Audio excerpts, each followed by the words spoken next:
Salut la compagnie, c'est Jules Melon et aujourd'hui dans Impro Ciné Critique, je vais vous parler d'un film français sorti en 1969, réalisé par Claude Chabrol, Que la bête meurt. Sorte de revenge movie à la française. Il n'y en a pas beaucoup dans l'histoire du cinéma, hein. On peut penser à Coup de torchon, par exemple, sorti 12 ans après, avec un Philippe Noiret, qui ici a refusé le rôle tenu par Jean-Yann, mais ce n'est pas le principal ici, enfin, dans l'intrigue si, mais il y en a un qu'on voit plus à l'écran, c'est un certain Michel Duchossois, qui n'a pas eu beaucoup de premiers rôles dans sa carrière. À ses côtés, donc, Caroline Cellier aussi, qui nous a quittés il n'y a pas si longtemps. Je le disais, Jean-Yann, il est là avant même Le Boucher, qui est le premier film de Chabrol que j'ai évoqué sur la chaîne. Peut-être que j'aurais dû voir celui-ci avant, mais peu importe. Et ici, Monsieur Yann joue un beau salaud. On va y revenir. Citons aussi des présences sporadiques de Anouk Ferjac, le jeune Marc Di Napoli, son seul rôle marquant au cinéma. Il a fait pas mal de télé et surtout du théâtre d'ailleurs. Il avait joué dans la pièce Macbeth, mise en scène par Chabrol avant le film. On peut aussi citer la présence rapide de Dominique Zardy et de Maurice Pialat, qui interprète le commissaire. Eh oui. Et donc l'histoire ici est assez dure hein, sur le plan humain. Nous allons suivre un écrivain qui s'appelle Charles Ténier, veuf, et dont l'enfant va mourir, renversé par une voiture. Scène d'introduction assez terrible là-dessus. Un engin conduit par donc Jean-Yann, qui est ici sous le nom de Paul Decour, garagiste, et qui était avec sa belle-sœur, une certaine Hélène, qui est actrice. Donc, comme la police semble un peu impuissante face à ce drame, Charles va lui-même essayer de retrouver le coupable avec son petit calepin, et avec l'intention de le tuer si jamais il le retrouve. D'où le titre « Que la bête meurt », qui est adapté d'un roman aussi, The Beast Must Die, citation venue de la Bible. Là, il y aura un écho à la fin du film à ce sujet, mais bon, on ne va pas rentrer dans les détails.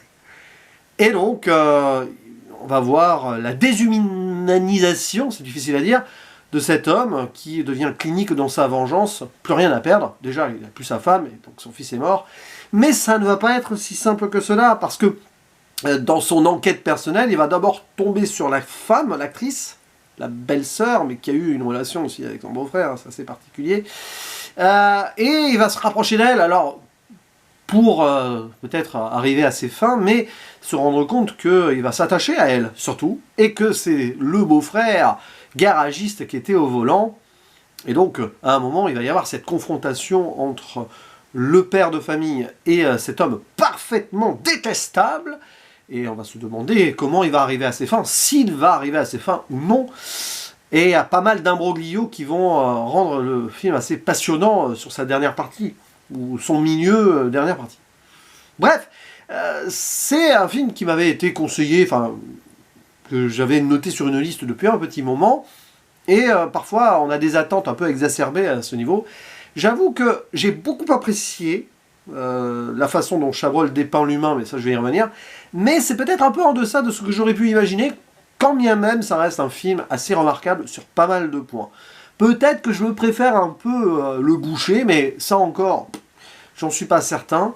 Ce qui est sûr, c'est qu'ici Chabrol va même au-delà donc de sa réputation. Alors je pense que c'est plutôt sur les films d'après, comme quoi il voulait à tout prix être très acerbe sur la bourgeoisie, mais bon, oui et non, parce qu'ici quand même on a un milieu bourgeois en soi, puisque vous voyez, l'écrivain, l'actrice, le garagiste, certes, mais il a bien réussi dans sa vie, mais ici c'est surtout très cynique sur l'humanité, parce que, je le disais un peu dans ce préambule, notre personnage principal, attristé, dévasté, va donc perdre son humanité avec cette intention qu'il a de se faire vengeance lui-même, et donc de tuer lui aussi, mais avec préméditation.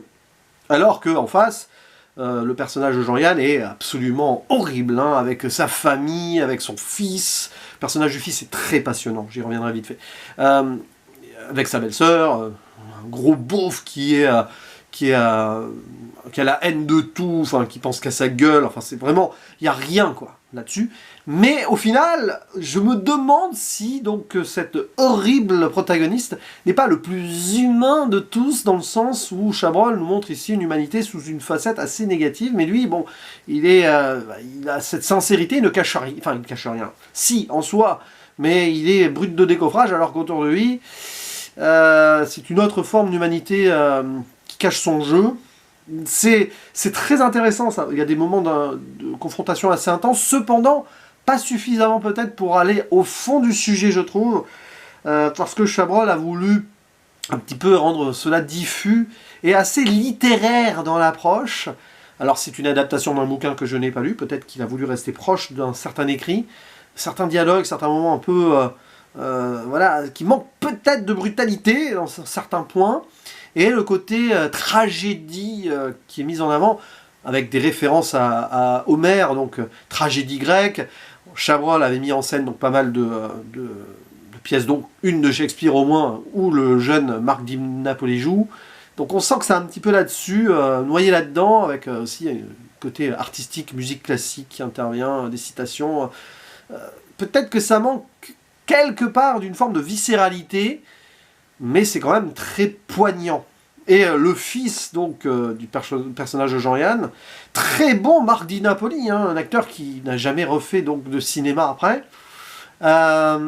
qui est peut-être encore actif au théâtre, qui a cette... Ah, c'est terrible, parce que lui aussi, le fils, qui est maltraité par son père, il rêverait de le tuer.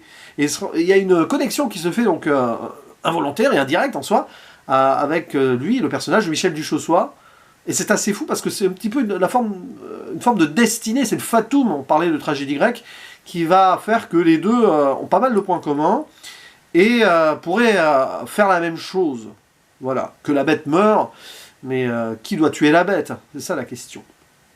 Et c'est très très fort là-dessus, et c'est sur cet angle-là que j'ai préféré le film, avec l'intervention du fils. Je ne vais rien dire sur la fin, on sait à peu près où ça va nous mener, mais là encore, sur cette finalité ultime, la place de l'humain est compliquée à trouver, quand bien même peut-être, au final, une certaine acceptation ou une certaine prise de conscience fait que certains personnages réussiront à être plus humains sur la fin. Mais bon, encore faut-il que des personnages humains déshumanisés par vengeance, par intention, par rapport à des faits, etc., par rapport à des traumatismes, on a un petit peu cela ici, et oui, c'est brutal, mais ça manque peut-être de quelque chose.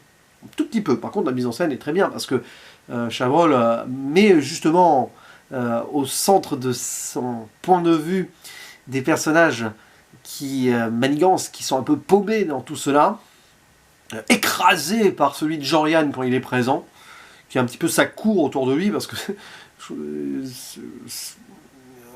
on n'ose pas lui faire face, quoi. C'est un pervers narcissique aussi, il y a plein de trucs là-dessus. Mais oui, il est très bon, Jean-Yann, d'ailleurs. Ça, c'est clairement... c'est pas son premier grand rôle, hein, parce qu'il avait joué pour Godard avant. Il faudra que je le voie Week-end, au passage. Peut-être que ce sera le prochain Godard que j'évoquerai sur la chaîne, je ne sais pas. Mais oui, il y a une intensité là-dessus qui pourrait aller plus loin, mais je pense qu'il y a une retenue volontairement pour entrer dans la psychologie. Ça marche, mais par moments, pas ultimement. Ça reste cependant quand même une œuvre très marquante et glaçante hein, du cinéma français de cette époque et au-delà. Peut-être l'œuvre la plus saluée du cinéma de Chabrol, je ne sais pas, ça j'en sais, vous pourrez le dire dans les commentaires hein, si vous en préférez l'autre, évidemment, parce qu'on pourra échanger là-dessus.